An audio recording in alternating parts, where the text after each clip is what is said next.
2장 사랑하는 친구 여러분, 그리스도께로부터 시작된 우리의 영광스러운 믿음 생활에 세상 사람들의 생각이 영향을 미치지 못하게 하십시오.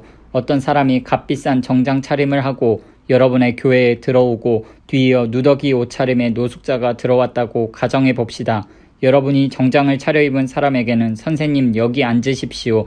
이 자리가 가장 좋은 자리입니다. 라고 말하면서 누더기를 걸친 노숙자는 아예 무시하거나 혹은 여기 뒷자리에 앉는 게 좋겠습니다. 라고 말한다면 여러분은 하나님의 자녀들을 차별하고 남을 판단하는 신뢰할 수 없는 사람이 아니겠습니까? 사랑하는 친구 여러분, 귀 기울여 들으십시오. 하나님께서는 전혀 다르게 일하신다는 것이 이미 분명하게 드러나지 않았습니까? 그분께서는 세상의 가난한 사람들을 택하셔서 그 나라의 권리와 특권을 지닌 1등 시민이 되게 하셨습니다.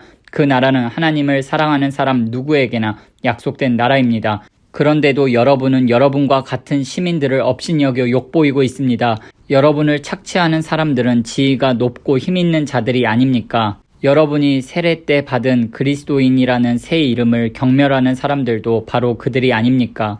여러분이 내 자신을 사랑하듯이 다른 사람들을 사랑하라는 성경의 고귀한 법을 이행하면 그것은 잘하는 일입니다. 그러나 여러분이 이른바 유력인사라고 하는 자들을 우대한다면 그것은 성경의 법을 어기는 것이고 여러분은 그 일로 말미암아 범법자가 됩니다. 여러분은 하나님의 율법 가운데 이러저러한 조항만 선택할 수 없고 특별히 한두 가지는 지키고 다른 것들을 무시할 수는 없습니다. 간음하지 말라고 하신 하나님께서 또한 살인하지 말라고 하셨습니다. 여러분이 간음하지는 않았으나 살인을 저질렀다고 가정해 봅시다. 그러면 여러분은 나는 간음하지 않았으니 그것으로 나의 살인죄가 상쇄될 거야 라고 생각하겠습니까? 그럴 수 없습니다. 여러분은 결국 살인범입니다. 여러분은 우리에게 자유를 주는 그 법에 따라 심판을 기다리는 사람처럼 말하고 행동하십시오. 여러분이 친절하게 행동하지 않으면 친절한 대우받기를 기대할 수 없을 것입니다. 친절한 자비는 언제나 무자비한 심판을 이깁니다. 사랑하는 친구 여러분, 여러분은 온갖 옳은 말씀을 배우기만 하고 아무것도 행하지 않으면서 잘되기를 바랍니까? 어떤 사람이 믿음을 논하기만 하고 전혀 실천하지 않는다면 그 사람에게 믿음이 실제로 있는 것이겠습니까?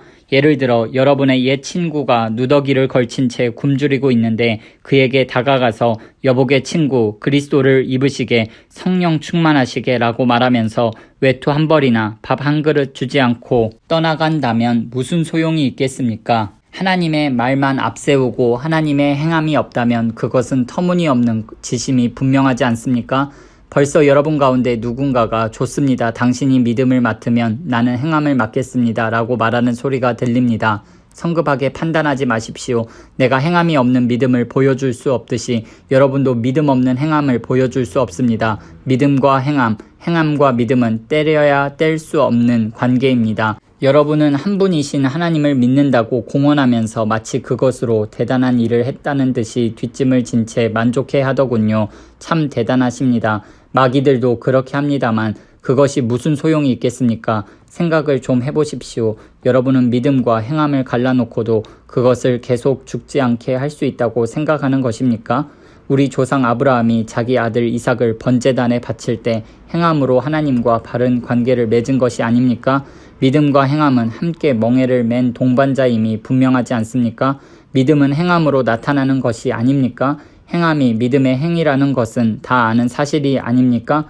성경은 아브라함이 하나님을 믿어 하나님과 바른 관계를 맺었다고 했는데 여기서 믿는다는 말의 온전한 의미는 그의 행위까지 담고 있습니다. 아브라함이 하나님의 벗이라는 이름을 얻게 된 것은 그가 믿음과 행위를 하나로 조화시켰기 때문이 아닙니까? 사람이 하나님과 바른 관계를 맺는 것은 열매 맺지 못하는 믿음으로 되는 것이 아니라 행함으로 열매를 맺는 믿음으로 되는 것이 분명하지 않습니까? 여리고의 창녀 라합의 경우가 그러했습니다. 하나님이 그녀를 귀하게 여기신 것은 하나님의 정탐꾼들을 숨겨주고 그들의 탈출을 도운 행위, 곧 믿음과 행함의 빈틈없는 일치 때문이 아니었습니까? 여러분이 육체와 영을 분리시키는 바로 그 순간에 여러분은 싸늘한 시체가 되고 맙니다. 믿음과 행함을 분리시켜 보십시오. 여러분이 얻을 것은 시체뿐입니다.